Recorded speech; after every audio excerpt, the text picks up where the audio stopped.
عشاء سے پہلے وطر پڑھنے کا حکم۔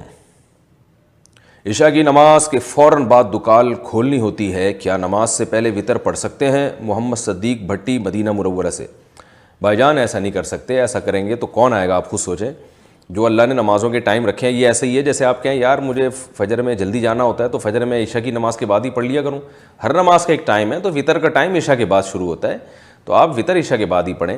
اگر آپ نے نماز کے فوراً بعد دکان کھول لی ہے تو یہ تو نہیں کہ ساری رات دکان پہ ہی بیٹھے رہتے ہیں، صبح صادق سے پہلے آپ وطر پڑھ لیں۔ ویسے بھی وطر کا جو سب سے بہترین وقت ہے وہ صبح صادق ہے، یعنی تہجد کا جو وقت ہوتا ہے جس میں سحری کا وقت ہوتا ہے، تو وطر کو ڈیلے کر دیں، اتنا نہ کہ قضا ہو جائے، لیکن عشاء سے پہلے وطر آپ نہیں پڑھ سکتے۔ نماز کس عمر سے فرض ہوتی ہے؟ نور احمد کراچی سے پوچھتے ہیں۔ نماز 7 سال کی عمر میں پڑھنا فرض ہوتی ہے، لیکن پڑھنے کے عادی 15 سال کی عمر میں بنے، کیا ان 8 سالوں کی نماز کی قضا بھی لازم ہوگی؟ نہیں بھائی، جب آپ بالغ ہوئے تھے اس کے بعد جو نماز چھوڑی ہے اس کی قضا لازم ہے، بالغ ہونے سے پہلے جو نمازیں چھوٹ گئیں ان کی قضا آپ پہ لازم نہیں ہے۔ یہ جو مسئلہ ہے کہ نماز 7 سال میں فرض ہوتی ہے، تو 7 سال میں بچے پہ فرض نہیں ہوتی، اس کے باپ پہ فرض ہوتا ہے کہ اس کو پڑھائے، عادی بنائے، اور 10 سال میں بھی اگر وہ نہیں پڑھتا تو باپ پر لازم ہے کہ بیٹے پر سختی کرے، اور بچے کو ثواب ملتا ہے نماز کا، لیکن چھوڑنے کا گناہ نہیں ملتا۔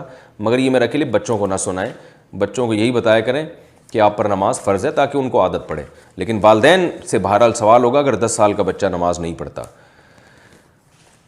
مغرب کی نماز کب تک پڑھ سکتے ہیں؟ اذان مغرب کے بعد نماز کا وقت کتنی دیر تک رہتا ہے؟ مثلاً 40 منٹ یا 1 گھنٹہ وغیرہ۔ محمد جہانگیر دبئی سے۔ بھائی مغرب کی نماز کا وقت عشاء تک رہتا ہے، اور عشاء کا وقت رہتا ہے مغرب کی طرف ایک جو سرخ روشنی ہوتی ہے نا، آپ نے دیکھا جب سورج ڈوبتا ہے تو ایک مغرب کی طرف یعنی ویسٹ میں سرخ روشنی ہوتی ہے، جب وہ سرخ روشنی غائب ہو جائے تو عشاء کا وقت شروع ہے اور مغرب کا وقت ختم ہو گیا۔ تو وہ 40 منٹ نہیں ہے، وہ کبھی کسی ملک میں 1 گھنٹہ ہے، کسی میں 1.5 گھنٹہ، کسی میں 40، اور پھر موسموں کی تبدیلی سے بھی فرق پڑتا ہے، تو بہتر ہے وہ نقشہ نمازوں کا لے لیں۔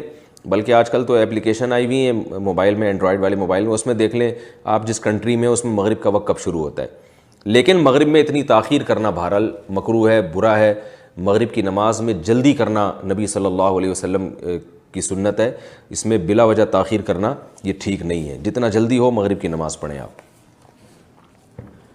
کیا آذان کے وقت ہنسنے سے کلمہ نصیب نہیں ہوتا؟ شاہ رخ احمد کراچی سے پوچھتے ہیں۔ کیا یہ بات صحیح حدیث سے ثابت ہے کہ جو شخص اذان کے وقت باتیں یا ہنسی مذاق کرتا ہے اسے موت کے وقت کلمہ نصیب نہیں ہوگا؟ ایسی تو کوئی حدیث ہماری نظر سے نہیں گزری، لیکن اتنی بات ہے کہ جو شاعر اسلام کا مذاق اڑاتے ہیں تو ان کے ایمان کو بہرحال خطرہ ہوتا ہے۔